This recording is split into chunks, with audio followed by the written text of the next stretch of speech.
अस्सलाम वालेकुम, मैं हूं शाज़ेब खानज़ादा। कुछ ही दिन में पीटीआई के एस्टैब्लिशमेंट और हुकूमत से मुज़ाकरात का मंजरनामा मुकम्मल तौर पर तब्दील हो गया है। कुछ अरसा पहले तक ये सूरत हाल थी कि इमरान खान सिर्फ एस्टैब्लिशमेंट से मुज़ाकरात करना चाहते थे और हुकूमत को फरीक ही नहीं समझते थे, मगर उस वक्त एस्टैब्लिशमेंट ने पीटीआई की मुज़ाकरात की ख्वाहिश पर कोई मज़बूत पैगाम या रद्द-ए-अमल ही नहीं दिया।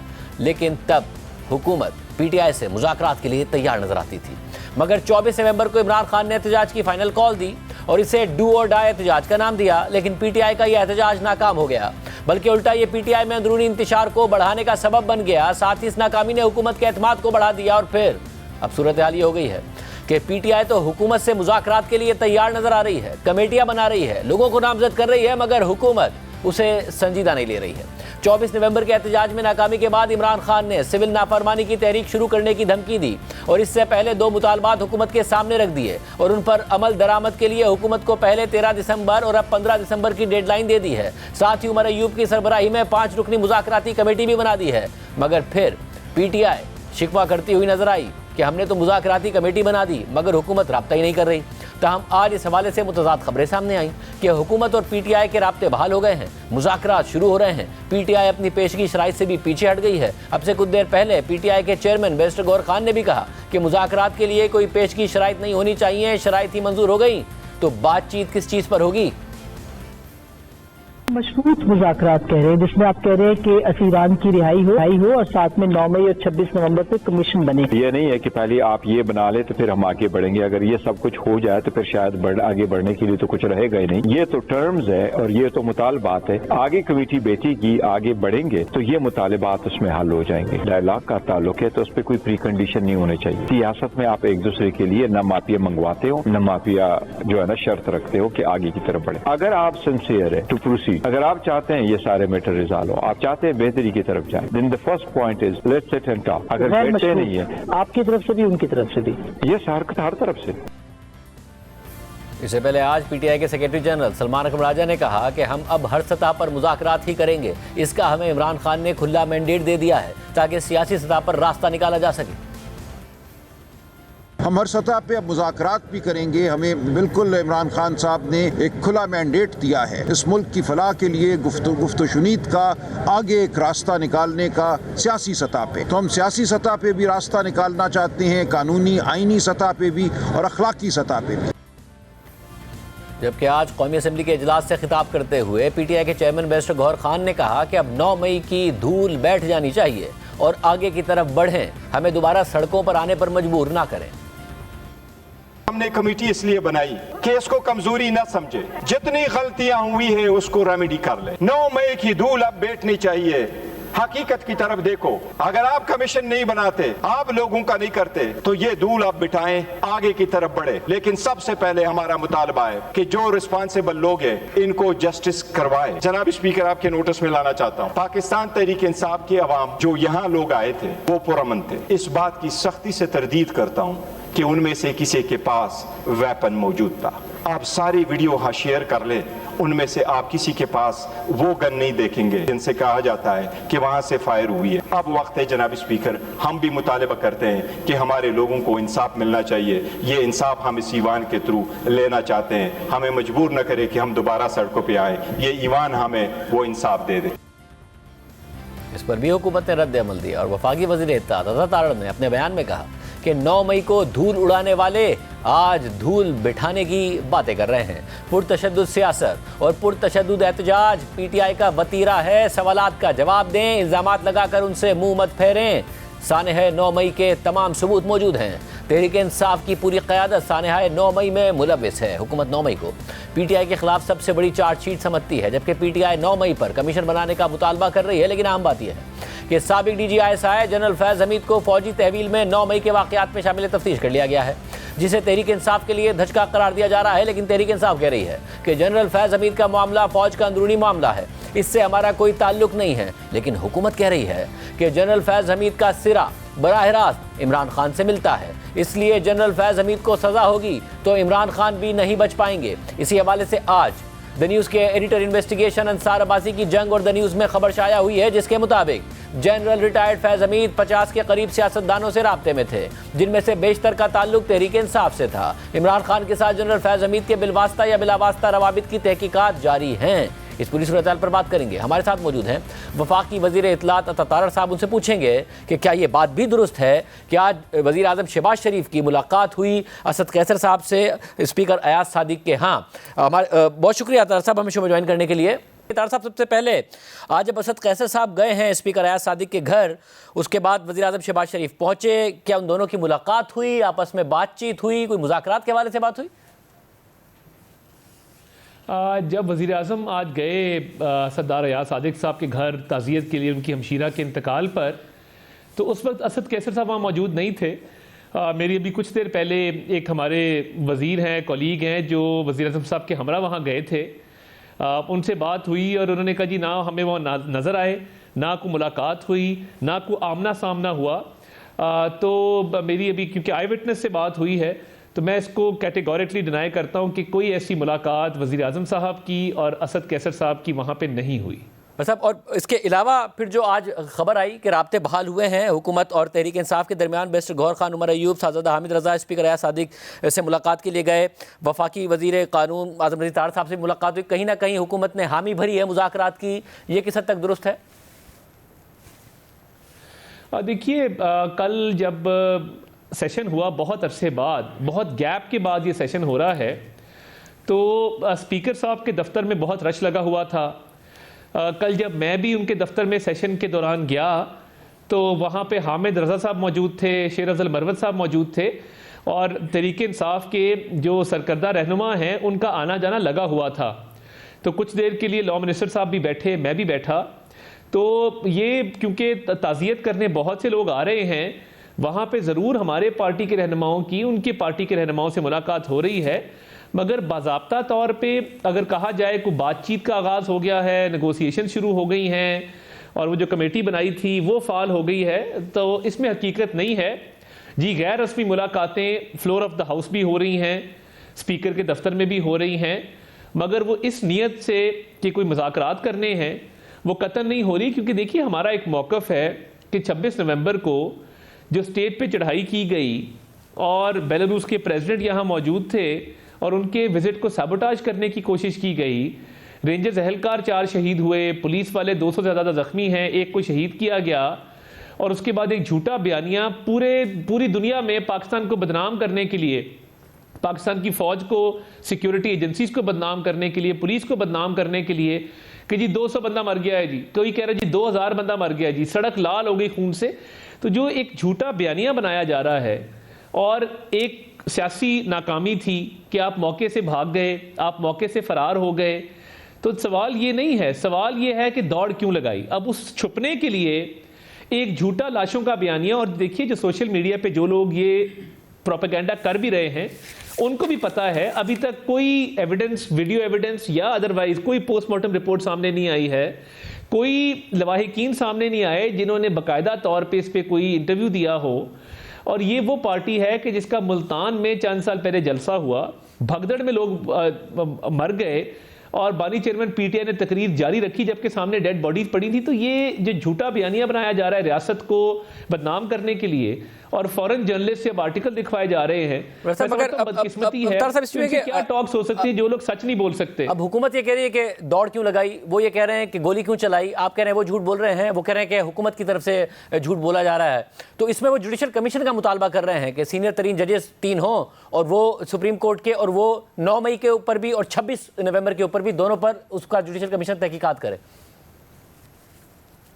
देखिए शाहजेब साहब, जो एक एक्ट इलीगल है, as a lawyer I can tell you, इनको संजानी का मकाम ऑफर किया गया, इनको बताया गया कि रेड जोन डी चौक में नहीं आ सकते, और उसके बावजूद इनके असले से लेस लोग, गुलेलों और बंटों से लेस, tear gas, stun gun, Kalashnikovs, गैर मुल्की अफगानी बाशिंदे, और ये सारे लोग जब वहाँ पहुँचे तो मुझे बताइए कि ऐसा मुजाहरा वाइट हाउस के सामने हो या 10 डाउनिंग स्ट्रीट के सामने हो कि लोग क्लैशनकोफे लेके आ रहे हों और आंसू गैस के शेल लेके आ रहे हों, तो क्या उस महज़ब मुआशरे में भी इस बात की इजाज़त दी जाती है? पहले तो पूरी एक जो आर्ग्यूमेंट है उसकी सबसे बड़ी दलील ये है कि सारी इलीगल एक्टिविटी थी, संजानी के मकाम पर सिर्फ जिद में नहीं जाया गया। और देखिए, हमारे तो 4 शहीद जो रेंजर्स के जवान प्लस पुलिस का एक एहलकार, 200 से ज़्यादा ज़ख्मी, वो तो एविडेंस सामने है, बॉडीज सामने हैं, जनाजे हुए हैं, हम जनाजों में शरीक हुए हैं, उनके लवाहिकीन से हमने इजहार हमदर्दी, इजहार ताज़ियत किया है। इनके पास एविडेंस है कोई नहीं।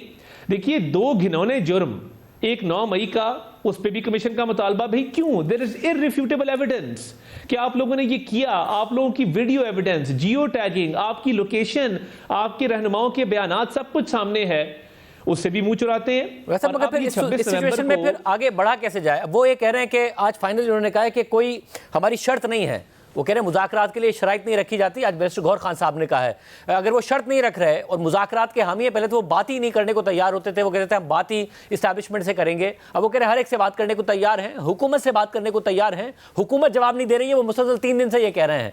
तो क्या आप बिल्कुल बात ही नहीं करने को तैयार, या अनकंडीशनल बात करने के लिए वो तैयार हैं, तो आप भी अब इंगेज करने को तैयार हैं? देखिए, इनका एतबार कौन करे?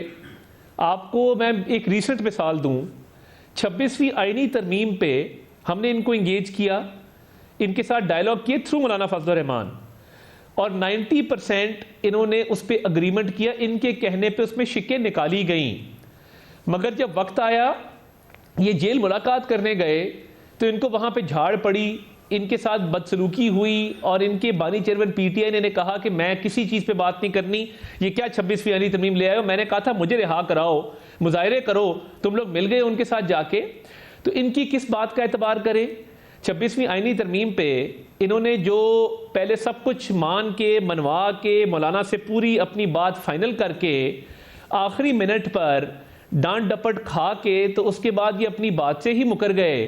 इनका तो इतबार नहीं है ना कि एक दिन एक बात करें, दूसरे दिन दूसरी बात करें, झूठ बोलें, मुनाफिकत करें, तो इनका इतबार कौन करे और इनकी गारंटी कौन देगा? ये जो बात कर रहे हैं इसका असल मकसद क्या है, मानी क्या है, और ये इस बात पे कितने संजीदा हैं, इस पर तो पता नहीं अब यकीन किया जा सकता है या नहीं किया जा सकता। आपकी बात से ऐसा लग रहा है कि हुकूमत अब बात करने को तैयार ही नहीं। यानी ये जो खबर आ रही थी कि कोई राब्ता बहाल हुआ है, मुज़ाकरात की राह हमवार हुई है, अब मुज़ाकरात यहाँ से शुरू होंगे, आप कैटेगोरिकल डिनाई कर रहे हैं, ना हुकूमत बात करना चाहती है, ना ऐसा कोई राब्ता बहाल हुआ है। देखिए, अभी तक तो कोई राब्ता बहाल नहीं हुआ, और जैसे मैंने कहा कि असेंबली के फ्लोर पे गैर रस्मी गुफ्तगू भी होती है, मुलाकात भी होती है, स्पीकर के दफ्तर में भी होती हैं, मगर अगर ये कहा जाए कि फॉर्मली कोई नेगोशिएशन जो है 2 कमेटीज़ के दरमियान शुरू हुई हैं और कुछ संजीदा मुज़ाकरात हो रहे हैं, तो अभी ऐसी सूरत हाल तो नज़र नहीं आई। और ये जो 9 मई का जुर्म है, 26 नवंबर का जुर्म है, इस पर कोई शर्मिंदगी तो जाहिर की जाए। वैसे मगर वो तो कह रहे हैं कि उन्होंने सजा का निज़ाम तो वज़ा हो, वो यही कह रहे हैं कि ये शर्त ना रखे हैं, मुज़ाकरात शर्त से नहीं शुरू होते। इस बात पे वो कह रहे हैं कि जी शर्मिंदगी या माफ़ी ये शराइत ना रखी जाएं, और उनकी तरफ से तो ये खबर आई है कि उन्होंने राब्ता किया है। तो हुकूमत में अगर राब्ता हुआ है तो हुकूमत का रिस्पॉन्स क्या होगा? देखिए, मैं तो ये समझता हूँ कि सबसे पहले ये जो रोज़ की रविश है वफाक पे चढ़ाई करने की, एक सूबाई हुकूमत के वसाइल इस्तेमाल करके और स्टेट को कमज़ोर करने की कोशिश है, इदारों के ख़िलाफ़ कैंपेन्स हैं, मुल्क के बाहर बैठ के मुल्क दुश्मन प्रोपेगेंडा है, इस पर कोई कॉम्प्रोमाइज़ हो सकता है क्या? 9 मई के जो मुजरिम हैं, जिनके चेहरे भी सामने हैं, जिनके अमाल भी सामने हैं, तो देखिए, जब तक कोई ये 9 मई और 26 नवंबर वाला मामला किसी तरफ नहीं लगता, मुझे नहीं लगता कि कोई ट्रस्ट बहाल हो सकता है, कोई ट्रस्ट का जो गैप है वो ब्रिज हो सकता है। मुझे ये होता नज़र नहीं आता। जैसे मैंने कहा कि गैर रस्मी बातचीत तो होती रहती है, मगर अभी तक कोई फॉर्मल ऐसा जो है वो मैकेनिज्म नहीं बना, और ना ही कोई फॉर्मल इस पे जो है वो आगे मुज़ाकरात हुए हैं। सब ना, अगर आप नहीं बात करने को तैयार, तो उन्होंने डेडलाइन दी हुई है 15 नवंबर की, उसके बाद सिविल नाफरमानी शुरू होती है, जिसका पहली स्टेज आगे जाके वो कहते हैं कि बिल ना देने का मुतालबा करेंगे, मगर पहली स्टेज है कि ओवरसीज़ पाकिस्तानी रेमिटेंसेज भेजना बंद कर दें। तहरीक इंसाफ का दावा है कि इमरान खान साहब ओवरसीज़ पाकिस्तानीज़ में बहुत पॉपुलर हैं। अब तकरीबन 15 अरब डॉलर्स की शुरू के 5 माह में रेमिटेंसेज हैं, तकरीबन 3 अरब डॉलर के पास की एवरेज है, जिससे रुपया मुस्तहकम, करंट अकाउंट सरप्लस और ज़ाहिर ज़र मुबादला के ज़खायर मुस्तहकम। और उनका ये कहना है कि इम्पैक्ट आएगा, लोग पैसे भेजना बंद करेंगे, कम करेंगे, तो हुकूमत के लिए एक इंस्टेबिलिटी पैदा होगी। देखिए, पहले भी आपको याद होगा जो इनके 126 दिन के धरना था, जो उस वक्त की इस्टेब्लिशमेंट के सपोर्ट से इन्होंने किया था, और उसके बगैर तो ये 26 घंटों का भी धरना नहीं कर सके, तो उस धरने में भी बिल जलाया गया था और सिविल डिसोबीडियंस की कॉल दी गई थी। मेरा सवाल ये है कि वो जो बानी चेयरमैन पीटीआई ने कंटेनर पे चढ़ के बिल जलाया था, कितने लोगों ने सुई गैस के और बिजली के बिल देना बंद कर दिए थे? क्या मुल्क के अंदर जो ये इदारे हैं, सुई गैस का इदारा है, जो हमारी पावर डिस्ट्रीब्यूशन कंपनीज हैं, क्या इनमें बिल बिल्कुल जमा होने बंद हो गए थे और ये कंपनियां बंद हो गई थी उसके बाद? देखिए, ये जो एक गैर संजीदा सियासत है ना, मतलब अगर उनका दावा ये है, हमने ये सवाल किया जिस पे जवाब भी आया तहरीक इंसाफ की तरफ से, जब मुर्रा साहब से बात कर रहे थे कि जी 2014 वाले हालात नहीं है, ओवरसीज पाकिस्तानीज में इमरान खान बहुत पॉपुलर है, रेमिटेंसीज पे फर्क आएगा। देखिए पहली बात ये कि जिस बात को करके ये यू टर्न ना लें, मुकर ना जाएं, तो फिर ये बानी चेयरमैन पीटे और उनकी जमात हो नहीं सकती। रियासत मदीना का नारा लगाया और अरब ममालिक से मिली हुई घड़ियां और जो दीगर तहाइफ थे वो ब्लैक मार्केट में बेच दिए, मुनाफा कमाया। अमर बिल मारूफ कहा और 190 मिलियन पाउंड का एक बहुत बड़ा स्कैंडल किया, पाकिस्तान की तारीख का सबसे बड़ा करप्शन, मेगा करप्शन स्कैंडल। उसके बाद एब्सोल्युटली नॉट कहा और अमेरिका के हवाले से एक कैंपेन चलाई, और उसके बाद अमेरिका में लॉबिस्ट फर्म हायर की और कांग्रेसमैन को कहा कि पाकिस्तानी हुकूमत को हमारे हक में लेटर लिखो। तो ये गैर संजीदा कॉल है। और देखिए, जो हमारे वर्कर्स हैं बेचारे, जो बाहर मेहनत मजदूरी करते हैं, अपने घर वालों को पैसे भिजवाते हैं, तो क्या वो घर वालों को यहाँ पैसे भिजवाना छोड़ दें क्योंकि एक कॉल आ गई है कि मुझे जेल से निकालो? ये रेमिटेंसेस बंद करने की कॉल नहीं है, ये मुझे जेल से निकालो, मुझे एनआरओ दो, मुझे डील दो की कॉल है। और ये सिविल डिसोबीडियंस का जो देखें, जैसे मैंने कहा, ये ओबीडियंट कब था? इन्होंने फरमाबरदारी की कब है? या सिविल डिसोबीडियंस करें या पर्सनल डिसोबीडियंस करें, किसी को कोई फर्क नहीं पड़ता। मुझे यानी आप ये कह रहे हैं कि एक पॉलिटिकल रेटरिक है, हुकूमत कह रही है रेटरिक है। 15 नवंबर भी फिर 15 दिसंबर भी फिर गुजर जाए, इस धमकी पर भी अमल करके देख लें, आप कह रहे हैं कोई असर नहीं पड़ेगा, इस हालात में मुज़ाकरात हुकूमत नहीं करेगी। देखिए, मैं ये समझता हूं कि ये धमकियां दें, जो मर्जी करें, ये पहले भी धमकियां देते रहे हैं, इनकी तमाम धमकियां नाकाम रही हैं। और अब पॉलिटिकल फेलियर जब हो जाए ना, देखिए पार्टी 3 हिस्सों में तकसीम है।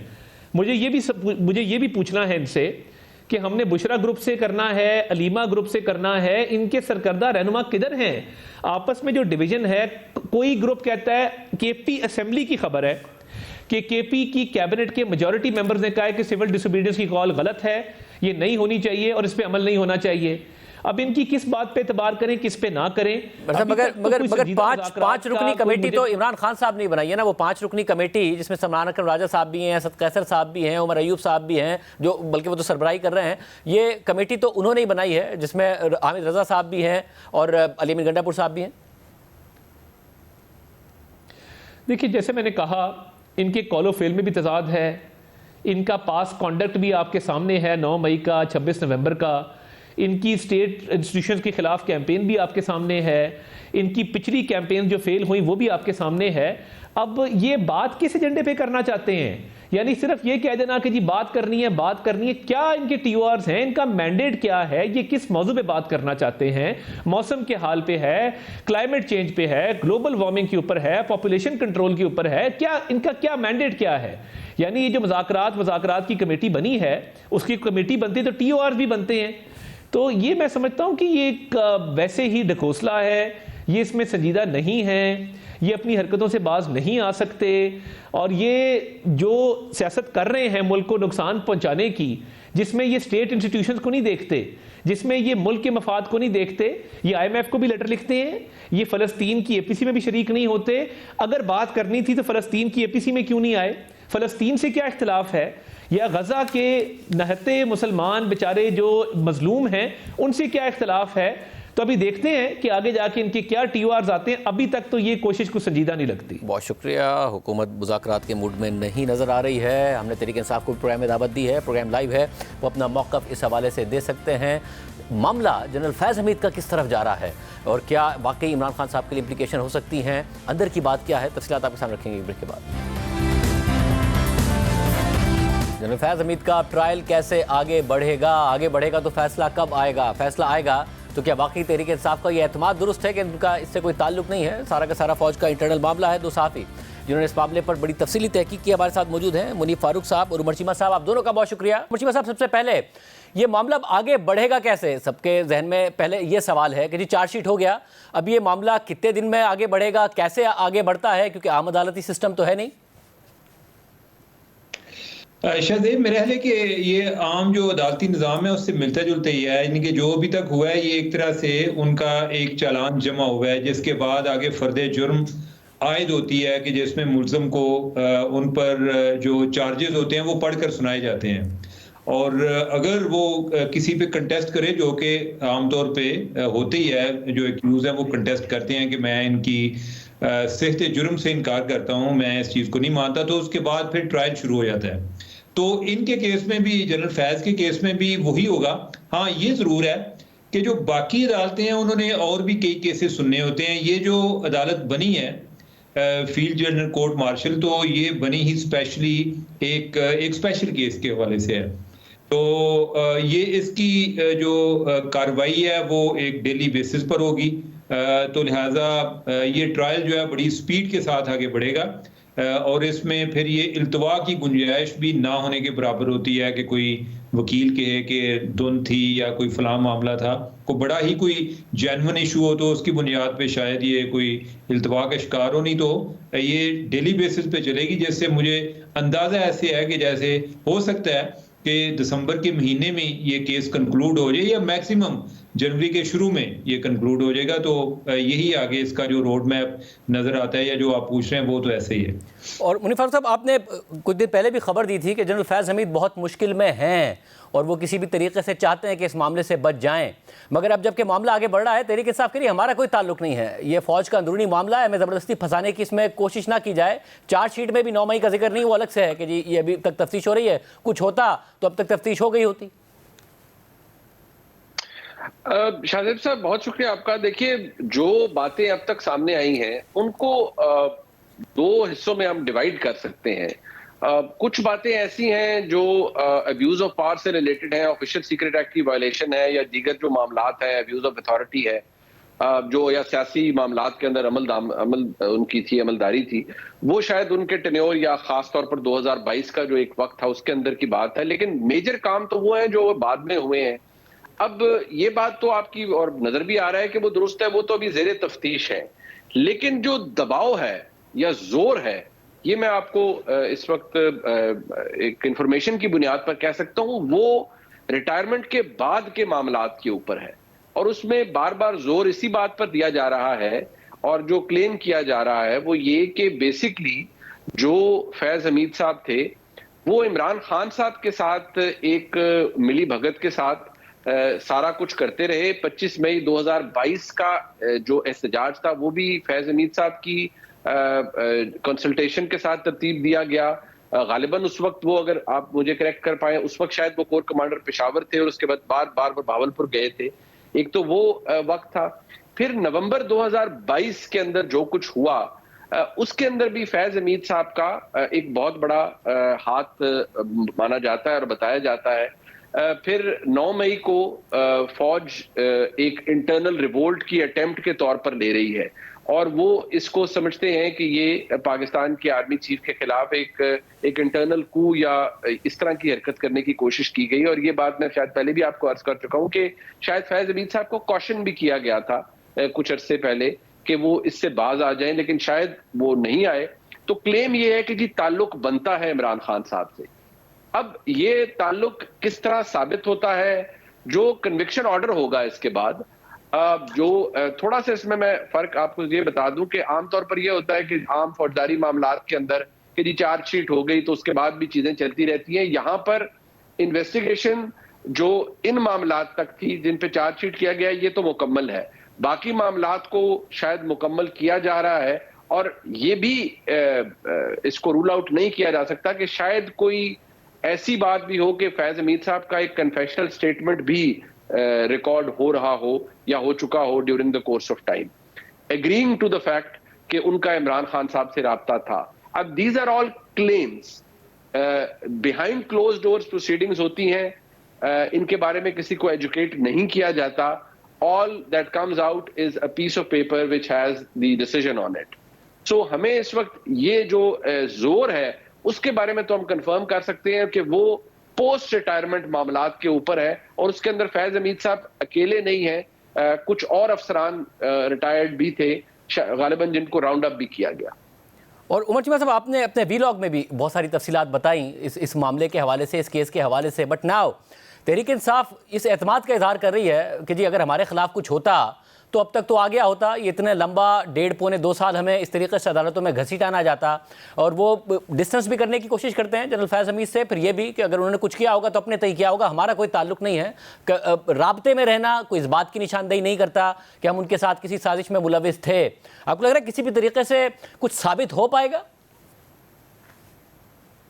शाहजेब, एक तो जो उसमें एक जो चार्ज है जो कि अभी जिसका ट्रायल भी होगा वो ये है कि उनके जो पॉलिटिकल एक्टिविटीज में उनकी जो पार्टिसिपेशन है उसके हवाले से है, तो वो डेफिनेटली राब्तों का ही जिक्र है। अब उस पे अगर हम इस तरह ही तस्वर कर लें कि इसमें पीटीआई का कसूर नहीं था, तो जनरल फैज जो बीइंग DGI या इनके वो जिन पोजीशन पे रहे वो 2 से लेके 5 साल तक वो को पॉलिटिकल एक्टिविटीज में पार्टिसिपेट नहीं कर सकते थे। उन्होंने किया तो जनरल फैज जो है वो तो उन पर तो एक दबाव आएगा या उनके लिए तो ये एक पनिशेबल ऑफेंस हो सकता है। बाकी जो 9 मई वाला है वो तो अभी मामला वैसे भी एक अंडर इन्वेस्टिगेशन है, वो अभी उन्होंने चार्जेस में उस तरह से शामिल नहीं किया, वो अंडर इन्वेस्टिगेशन है। जो एक तासर मिल रहा है वो ये है कि वो चाह रहे हैं, जो कि इनका ट्रायल कर रहे हैं, वो ये चाह रहे हैं कि हम थोड़ा कर लें लेकिन सॉलिड कर लें, यानी कि जो भी चार्जेस हों ऐसे हों जो कि प्रूवेबल हों, और वो कोई किसी स्टेज पर ये ना हो कि कोई किसी और अदालत में मामला चला जाए या कोई ऐसा रेफरेंस दिया जाए कि उनको जो फेयर ट्रायल नहीं दिया गया और इस बुनियाद पे उनके चार्जेस जो हैं उधर की एग्जामिन होना शुरू हो जाए। तो वो चीज़ें ऐसी होनी चाहिए कि जो सॉलिड हों, तो उसमें पीटीआई वाले काबू आते हैं या नहीं। देखें ओवरऑल तो पीटीआई और जनरल फैज का जब जिक्र आता है तो एक अनजाने में पीटीआई का ज़हन में आता है, तो एक उसके वो अपने आप को डिसोसिएट तो नहीं कर सकते, लेकिन कोई चीज़ें होती हैं, कई लोगों के राब्ते होते हैं, उस राब्ते में एक बंदा इनको उसको हो सकता है कि उस पर वो कोई लॉ इन्वोक ना हो रहा हो, लेकिन दूसरा बंदा वो एक उसके पार्ट पर एक इलीगल एक्ट हो। तो जनरल फैज के पार्ट पर तो वो है ही है। अब आई डोंट नो कि पीटीआई जो है वो वैसे ही साथ बदनाम होती है या कि उन पर कोई केस भी बनता है। और मुनीफ साहब, ज़ाहिर एक ओवर एम्बिशियस आदमी थे जनरल फैज़ हमीद, इमरान खान साहब के वज़ीर आज़म होते हुए आर्मी चीफ बनना चाहते थे, उनके जाने के बाद भी बनना चाहते थे, फिर ये इल्ज़ाम लगना कि जब नहीं बने रिटायर हो गए उसके बावजूद भी उनकी इन्वॉल्वमेंट रही, और ये तो अब चार्जशीट में भी सामने आ गया, और उसके अलावा जो इल्ज़ामात हैं ये सब उनके अपने एम्बिशन से जुड़ा रहेगा या एक साजिश के तौर पर सामने आएगा जिसमें तहरीक इंसाफ मुलविस होगी या कहीं से भी इमरान खान साहब मुलविस होंगे? शाहजेब साहब, जो मैं प्योरली बहसियत एक सहाफ़ी के जो मैं अर्ज कर सकता हूं कि जो नवंबर 2022 की प्रोटेस्ट था, जो एक लॉन्ग मार्च थी इमरान खान साहब की और सारा कुछ, और जो नवंबर 2022 के मामलात थे जिनके बारे में मैं लिख भी चुका हूं, और जो हालात थे उसमें तो ये बात on the basis of evidence कही जा सकती है कि फैज हमीद साहब तो he went a little too far, शायद वो इतना आगे चले गए इस पूरी अपॉइंटमेंट को जो जनरल आसिम मुनीर साहब की हो रही थी इसको सैबोटाज करने के लिए, which was completely unheard of। और जो एविडेंस या जो चीजें डॉट्स कनेक्ट होते हैं वो इमरान खान साहब तक उधर तो जाते थे कि इमरान खान साहब was handling the political side of it, और मकसद एक था सबका कि जनरल आसिम मुनीर साहब की अपॉइंटमेंट को रोका जाए कि वो पाकिस्तान के आर्मी चीफ ना बने। जो एम्बिशन था जनरल फैज हमीद साहब का, वो कोई लोन वुल्फ नहीं थे या कोई अकेला एम्बिशन नहीं था। नेचुरली ही wanted to become the army chief of Pakistan army. वो शायद उनके लिए एक एम्बिशन किसी हद तक लेजिटिमेट भी हो, क्योंकि कोई भी 3 स्टार अगर एलिवेट हो जाता है और उस लीग में चला जाता है तो नेचुरली एक एम्बिशन तो डेवलप होता है। लेकिन इमरान खान साहब का उनके साथ जो नेक्सस था उनके टेन्योर के अंदर, जब वो DGISI भी थे, वो बड़ा क्रूशल है और उसको क्लोजली ऑब्जर्व करना बड़ा जरूरी है कि इमरान खान साहब ने तो उनको बड़े पेटी और प्रोकियल मामलात में इन्वॉल्व कर दिया था। यानी जो काम शहजाद अकबर साहब भी डिलीवर नहीं कर पाते थे, फलाना नहीं पकड़ा गया, फलाना नहीं हुआ, तो इमरान खान साहब मैं दोबारा ये कह रहा हूँ, महफिलों के अंदर बैठ कहते थे यार तुमसे ये काम नहीं हुआ, देखो मैंने अभी फलाने को अरेस्ट करवा दिया, देखो मैंने फलाने को ये करवा दिया। तो फैज हमीद साहब तो बहुत सारी चीजों के अंदर इमरान खान साहब के लिए हॉटलाइन के एक्सेस पे मौजूद रहते थे। सो जो नेक्सस था उनका, वो ये नहीं था कि एक नॉर्मल डीजी ISI और प्राइम मिनिस्टर का, वो आईज एंड ईयर्स से आगे बहुत जा चुके थे।